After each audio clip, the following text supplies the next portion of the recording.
بسم الله الرحمن الرحيم. السلام عليكم ورحمة الله وبركاته. அன்பார்ந்த அல்லாஹ்வின் நல்லடியார்களே, எல்லா புகழும் அந்த இறைவனுக்கே. தினமும் நாம் பார்த்து வரக்கூடியதன் தொடர்ச்சியாக இன்றைய செய்தி, ஒரு முஸ்லீம் தன்னுடன் இருக்கக்கூடிய சில முஸ்லீம்களுக்கு தன் அடுத்து இருக்கக்கூடிய முஸ்லீம்களுக்கு செய்ய வேண்டிய கடமைகளில் தும்மினால் அவர்களுக்கு மறுமொழி கூறக்கூடிய ஒரு கடமை இருக்கிறது. தும்மக்கூடியவர் அல்ஹம்துலில்லாஹ், எல்லா புகழும் இறைவனுக்கே என்று சொல்வார்.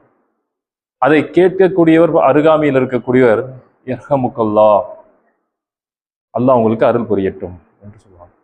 அப்படியே விட்டு விடாமல் அடுத்து தும்மியவர் என்ன சொல்லணும்னு சொன்னா, யஹ்திகுமுல்லாஹு வ யுஸ்லிஹு பாலக்கும், உங்களுக்கும் அல்லாஹ் அருள் புரிவானாக, உங்களுடைய காரியங்களை அல்லாஹ் சீராக்குவானாக என்கின்ற ஒரு துவாவை நாம் செய்யக்கூடியவர்களாக இருக்கிறோம். பெரும்பாலும் இந்த சமுதாயத்திலே இந்த பண்பானது சரியாக பின்பற்ற கொண்டுதான் வருகிறது. அப்ப இதே போன்று சில இடங்களிலே தும்மும் பொழுது சில கடமைகளை நாம் செய்ய முடியாத ஒரு சூழ்நிலை வரும். தொழுகையின் நேரத்தில் இப்படி ஒரு சம்பவம் ஒருத்தருடைய வாழ்க்கையில நடக்குது. அதுல இருந்து சில படிப்பனைகளை நபிகள் நாயகம் ஸல்லல்லாஹு அலைஹி வஸல்லம் கற்றுக் கொடுக்கிறார்கள், ஆசிரியராக இருந்து கற்றுக் கொடுக்கிறார்கள். அந்த செய்தியை தான் நாம பார்க்க போறோம். ஒரு நாள் நபிகள் நாயகம் ஸல்லல்லாஹு அலைஹி வஸல்லம் அவர்களுடன் முஆவியா ரலியல்லாஹு அவர்கள் தொழுது கொண்டிருக்கிறார்கள். அந்த தொழுகையில ஜமாத்தா வரும்போது, பல பேர் வரும்போது அதுல முஆவியா ரலியல்லாஹு அவர்களும் இருக்கிறார்கள். தொழுது கொண்டிருக்கும் பொழுது ஒருவர் தும்மி விடுகிறார். இப்போ அவர் அல்ஹம்துலில்லாஹ் சொல்லியிருப்பார்னு சொல்லி இவர் என்ன சொல்றாரு, யர்ஹமுக்கல்லாஹ் என்று முஆவியா ரலியல்லாஹு அவர்கள் சொல்லி விடுகிறார்கள்.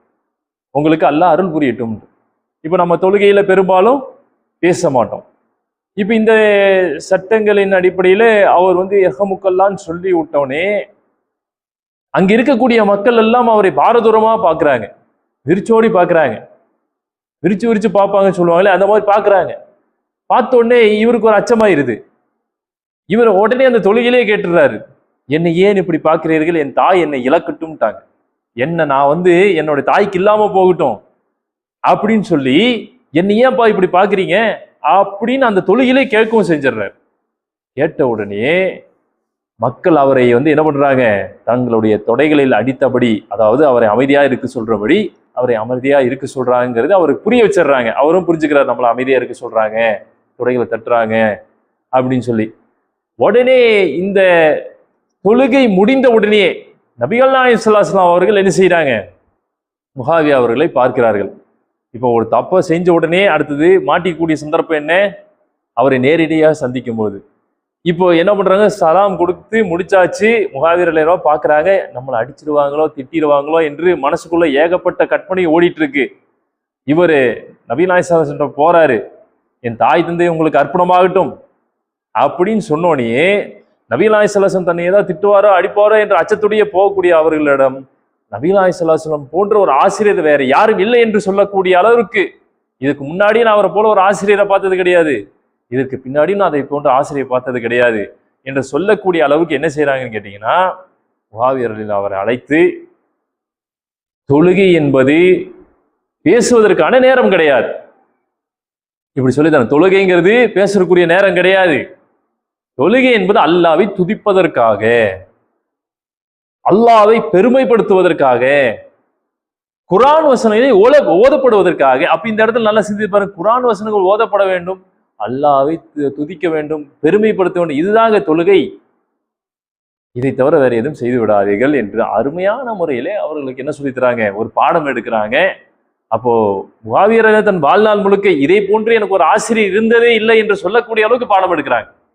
அப்போ இன்றைய காலகட்டத்தில் நல்லா பாருங்க, ஒரு தொழுகையுடைய வரைபடம் நமக்கு கிடைச்சிருச்சு, தொழுகை முறை எப்படி என்பதை நபிகள் நாயகம் ஸல்லல்லாஹு அலைஹி வஸல்லம் தெளிவுபடுத்தி விட்டார்கள். அப்போ இந்த அடிப்படையில் தான் நம்முடைய வாழ்க்கையின் தொழுகையும் இருக்க வேண்டும். அதே போலதான் அவர்கள் நாம் தொழுகையின் போது அப்போ தும்மியவர்களுக்கு நாம் பதில் சொல்ல வேண்டிய அவசியம் இருக்காது என்பதையும் இந்த செய்தியிலிருந்து நம்ம தெரிந்து கொள்கிறோம். அப்போ நாம் மற்ற இடங்களிலே இருக்கக்கூடிய நேரத்திலே தும்மியவர்களுக்கு பதில் சொல்லக்கூடியவராக இருக்க வேண்டும். அதே போல் தொழுகை நேரத்திலே அல்லாஹ்வுடன் நாம் உரையாடி கொண்டிருக்கிறோம், அல்லாஹ்வை துதித்துக் கொண்டிருக்கிறோம், இந்த நேரத்தில் சில விதிவிலக்குகள் இருக்கிறது என்பதை நாம் தெரிந்து நம்முடைய வாழ்க்கையிலே சரியான முறையிலே ஒரு முஸ்லீமுக்கு செய்ய வேண்டிய கடமைகளை சரியான முறையில் செய்யக்கூடியவராக இருக்க வேண்டும். இந்த ஹதீஸ் பார்த்தீங்கன்னா முஸ்லீமில் 935வது ஹதீஸாக பதிவு செய்யப்பட்டுள்ளது.